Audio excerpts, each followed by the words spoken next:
Oke ya, kita mulai ya. Assalamualaikum warahmatullahi wabarakatuh. Waalaikumsalam Warahmatullahi wabarakatuh. Baik, hari ini kita lanjut ya di pertemuan ke-6 ya, pertemuan ke-6 dalam mata kuliah riset pemasaran ya.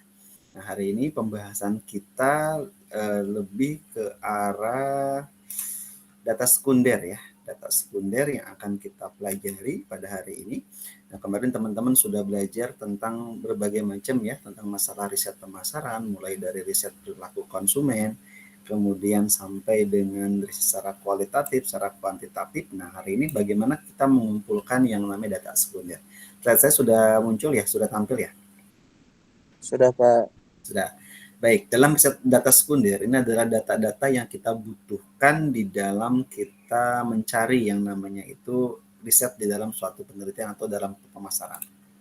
Nah, nanti yang diharapkan setelah mempelajari ini, teman-teman dapat memahami arti data sekunder dalam riset pemasaran dan dapat mengidentifikasikannya ya sebagai sumbernya itu apa gitu.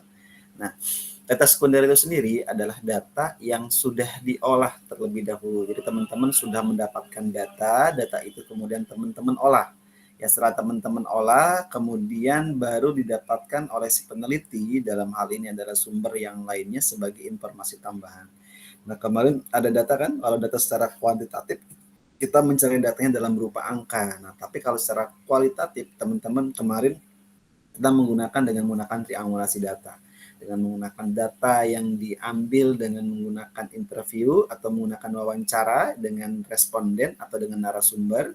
Kemudian setelah itu juga teman-teman bisa observasi dan teman-teman bisa mendapatkan data sekunder nih sebagai tambahan atau sumber referensi yang diharapkan teman-teman mendukung data yang akan teman-teman ambil di dalam penelitian ada dalam riset pemasaran. Nah, beberapa sumber data sekunder ini teman-teman juga dapat memperoleh ya, baik itu dari buku ya, baik itu dari jurnal, baik itu dari publikasi pemerintah serta situs atau sumber lain yang mendukungnya. Nah, ini boleh teman-teman silahkan mengambil berbagai macam data di sini sehingga data-data di sini itu semuanya lengkap ya datanya. Sekarang apalagi dengan adanya online ya, internet, dan semua data bisa kita ambil semua secara sistem, secara online, secara transformasi internet. Nah, itu data-data perusahaan-perusahaan yang TBK atau perusahaan-perusahaan besar, mereka sudah banyak memberikan informasi tentang datanya secara umum, secara terbuka kepada halayak ramai ya. Nah, artian tidak hanya internal saja. Nah, banyak yang masih internal, mereka menggunakannya adalah perusahaan-perusahaan kecil, biasanya mereka baru pendatanya pun menggunakan secara internal saja. Dan diharapkan ke depan bahwa sumber data itu saking besar, nah itu adalah berupa data yang besar, big data, kemudian dapat kita analisis dan kita olah. Bahkan penelitian atau riset pun dilakukan bisa dengan menggunakan sumber dari internet semua. Jadi mencari data dengan secara maksimum ya, dengan data berbagai macam data dengan big data yang sudah ada di internet tersebut, kemudian dijadikan sebagai salah satu sumber data sekunder di dalam penelitian kita. Data sekunder ini merupakan data yang sudah tersedia sehingga kita tinggal mencari ya dan mengumpulkannya untuk dapat menggunakan data yang tepat dan sesuai dengan tujuan penelitian. Nah, biasa kalau manual ini bisa dilakukan diminta dari perusahaannya, dari perusahaan yang punya data sekunder, data itu kemudian tinggal diperbaharui saja, kemudian diminta, kemudian diolah oleh si peneliti untuk menjadi data yang mendukung dari tergantung dari riset pemasarannya. Keunggulan dari data sekunder. Nah, pada dasarnya terdapat ya ada 4 di sini, 4 keunggulan dari data sekunder, yaitu yang pertama adalah lebih menghemat waktu ya dan menghemat biaya para periset. Karena kalau misalnya kita menggunakan data primer ya, data itu harus kita cari terjun ke lapangan dan kita harus mencarinya sendiri. Bahkan kita lakukan interview, kita lakukan menyebar kuesioner dan sebagainya. Tapi kalau data sekunder ini kan datanya ini tinggal kita minta kepada pihak-pihak terkait, pihak-pihak yang mempunyai wewenang gitu kan. Nah, misalnya riset pemasaran ya kita bisa nyari ke manajer marketing ya, manajer pemasaran atau direkturnya. Nah, sehingga data tersebut ini bisa kita olah ya, bisa kita olah. Nah, periset sendiri dari informasi yang sudah tersedia itu, maka seorang periset di sini dia hanya memerlukan berbagai macam keperpustakaan ya atau menjelajahi internet. Nah, menentukan sumber yang sesuai serta mengambil dan mencatat informasi yang diinginkan. Nah, ini sama. Kalau datanya itu ada di internet, enak. Misalnya ada di website perusahaannya. Nah, itu tinggal kita ambil datanya, kemudian kita cari sesuai dengan data yang kita riset. Setelah hal ini dianggap tidak memakan waktu ya, jadi otomatis dia lebih hemat waktu, dan biayanya pun terkenal lebih murah ya, karena memang kita hanya yang penting terkoneksi dengan internet saja. Yang kedua, meskipun data sekunder dapat membantu dalam merumuskan permasalahan dan menjadi sumber data perbandingan, sehingga data primer dapat dievaluasi dan juga dapat diinterpretasikan lebih mendalam. Artinya, data ini adalah data pendukung yang mendukung data primer kita, sehingga data tersebut itu dapat dijadikan sebagai salah satu alat pembanding dari data primer dan data sekunder. Yang ketiga, daya cangkupnya yang dapat berskala nasional dan internasional. Nah, ini skalanya bisa skala nasional, skala Indonesia, bahkan kalau itu perusahaan itu go internasional ya, itu data kita bisa mencari dengan menggunakan internet secara umum, secara internasional. Yang keempat, data dapat diperoleh di luar kemampuan periset. Nah, misalnya kita punya data dari BPS ya, Badan Pemusat Statistik ya. Jadi data ini juga dapat diminta misalnya ada statistiknya. Nah, data ini otomatis data statistik ini adalah data yang kuat karena sudah dikelola, sudah diinikan oleh Badan Statistik Nasional misalnya. Nah, sehingga data-data yang kita ambil ini sesuai dan lebih validasinya juga oke datanya. Nah, namun setelah ada keunggulan juga pasti ada kelemahan dari data sekunder ini. Apa sih kelemahannya? Yang pertama, kelemahan untuk data sekunder. Yang pertama adalah peneliti perlu melakukan validasi lebih lanjut ya terhadap data yang dikumpulkan dari sumber yang tersedia karena data sekunder ini tidak bersifat otentik dan reliable. Nah, jadi artinya data sekunder ini perlu diuji kembali. Sehingga data yang kita terima ini dari sumber referensi yang jelas, sehingga data ini pun bersifatnya lebih ini ya, lebih valid ya. Mungkin kalau valid kalau memang ada validasi ya, ada tanda tangan, ada pengesahan dari pimpinan. Kemudian kalau ini pun data yang kita berikan juga ini kalau tidak perusahaan TBK, biasanya mereka itu hanya internal saja ya yang diberikan datanya. Tapi kalau sudah TBK biasanya data ini sudah bersifat reliable dan sudah valid ya datanya ya. Yang kedua, sebelum menemukan data yang sesuai dengan kebutuhan, mungkin peneliti akan bertemu ya dengan data yang tidak relevan dan tidak valid, ini pasti. Data yang kita ambil misalnya diberikan oleh seorang manajer, nah data yang kita ini kan data dalam bentuk data mentah. Dari data yang terpencar, dari beberapa data yang ada, kita perlu cuma satu data misalnya berhubungan dengan penjualan, volume penjualan dari tahun-tahun ke belakang. Kemudian setelah itu juga mungkin terjadi dari harga jual yang turun-temurun ya, harganya bagaimana ya. Kemudian dilihat juga dari 5 tahun ke belakang misalnya. Data itu kan dalam bentuk data yang tercecer ya, artinya beberapa data. Mungkin ada kita mencari data dari penelitian kita mungkin hanya data kita mungkin kita butuh data penjualan, perusahaan memberikan datanya dalam satu file, kita membutuhkan data volume penjualannya, ya ini pun satu file diaplikasikan, harganya misalnya itu satu file, dan sehingga dari ketiga file tersebut atau mungkin kelima file tersebut itu dikelola, direkonsiliasi ya, mungkin kita kumpulkan, kemudian kita gabungkan menjadi satu, sehingga itu adalah data yang sudah kita olah. Nah, bisa valid, bisa tidak valid, tergantung dari data yang kita terima ini sumbernya dari siapa. Sumbernya. Kalau sumbernya dari orang yang memang wewenangnya di situ, ya kerjaannya di situ, mungkin kita mencari manajer penjualan. Nah, di meja penjualan itu misalnya mereka punya data nih, data itu autentiknya, dan itu bisa dikatakan dia valid. Tapi kalau misalnya melalui staf dan sebagainya, mungkin datanya masih ada yang belum di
Tadi sampai di mana? Yang pas terputusnya?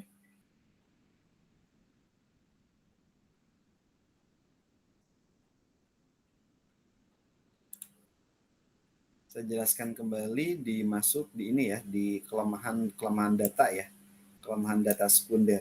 Nah, kelemahan data sekunder tadi berbagai macam hal ya yang berhubungan dengan peneliti perlu melakukan validasi ya lebih lanjut ya terhadap data yang dikumpulkan dari sumber yang tersedia karena data sekunder ini tidak bersifat otentik dan reliable. Yang kedua, sebelum menemukan data yang sesuai dengan kebutuhan, mungkin peneliti akan bertemu dengan data yang tidak relevan ya atau yang tidak valid. Yang ketiga, data bisa bersifat subjektif ya karena bias terhadap kepentingan pribadi. Nah, ini biasanya perusahaan tidak memberikan secara utuh. Kemudian yang keempat adalah data yang dijadikan sebagai sumber data terkadang merupakan data yang telah lama sehingga sudah ketinggalan zaman ya dan tidak relevan lagi dengan keadaan saat ini. Ini kelemahan-kelemahan data yang memang yang digunakan oleh data sekunder. Nah, berikutnya bagaimana penggunaan data sekunder? Data sekunder ini dapat kita gunakan dengan berbagai macam hal. Yang pertama adalah pemahaman masalah.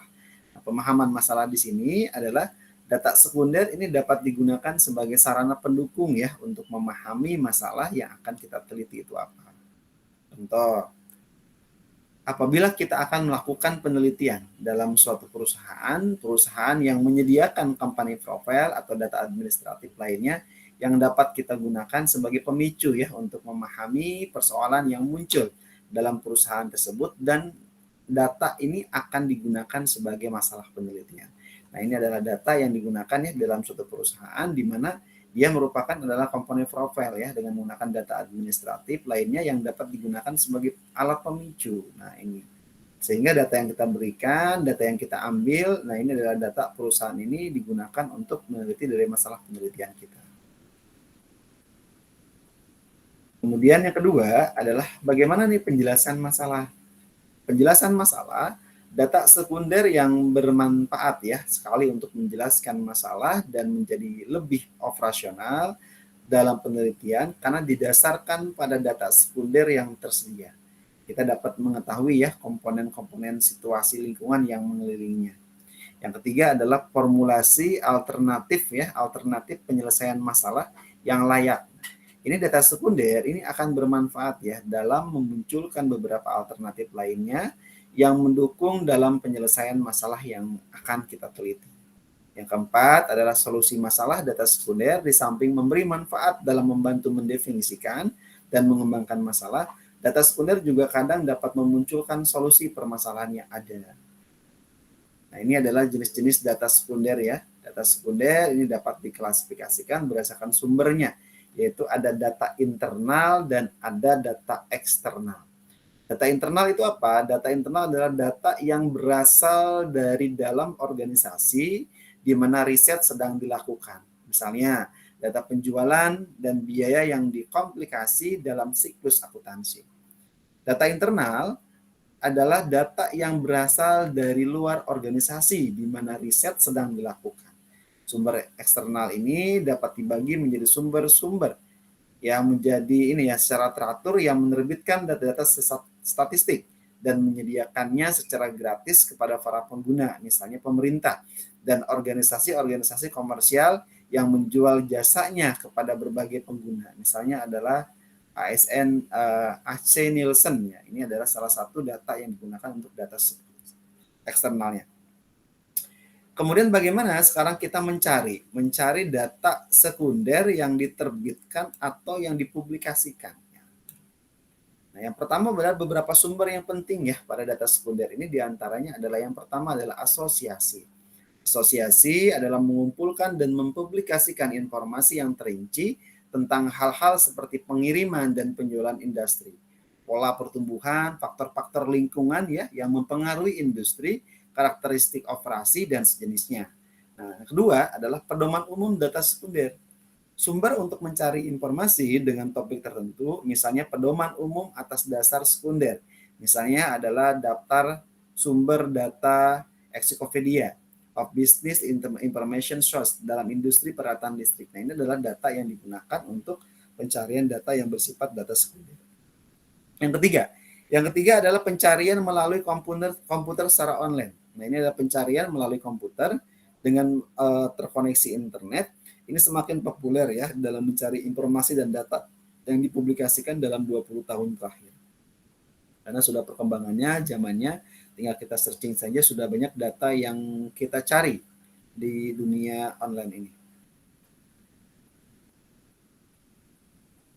Kesimpulannya, yang pertama adalah data sekunder adalah data statistika yang sudah ada. Sebaiknya data primer adalah data yang terkumpul pada waktu riset yang sedang dikerjakan.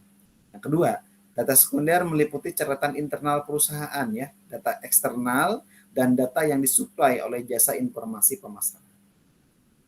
Ini sudah berhubungan dengan data sekunder. Nah, selanjutnya nanti pertemuan berikutnya kita akan berbicara tentang topik skala pengukuran dan teknik penskalaan. Sampai di sini silakan jika ada sharing atau pertanyaan dipersilakan.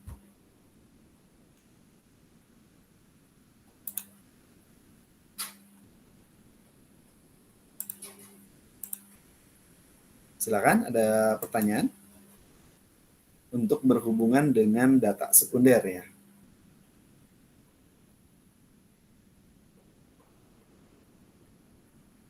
Cukup, Pak. Cukup, kalau tidak ada. Dari Kitri atau Rosida ada? Baik, kalau tidak ada, kita gimana, Rosida? Cukup, Pak. Cukup, baik. Baik, kalau tidak ada, kita lanjut ya di sesi ke-7 ya. Nanti kita belajar tentang masalah skala pengukuran ya. Nah, saya close dulu untuk recordnya ya. Saya akhiri dulu. Nanti setelah itu saya siapkan untuk bahan materi pertemuan ke-7. Terima kasih. Assalamualaikum warahmatullahi wabarakatuh. Waalaikumsalam warahmatullahi wabarakatuh. Waalaikumsalam warahmatullahi wabarakatuh.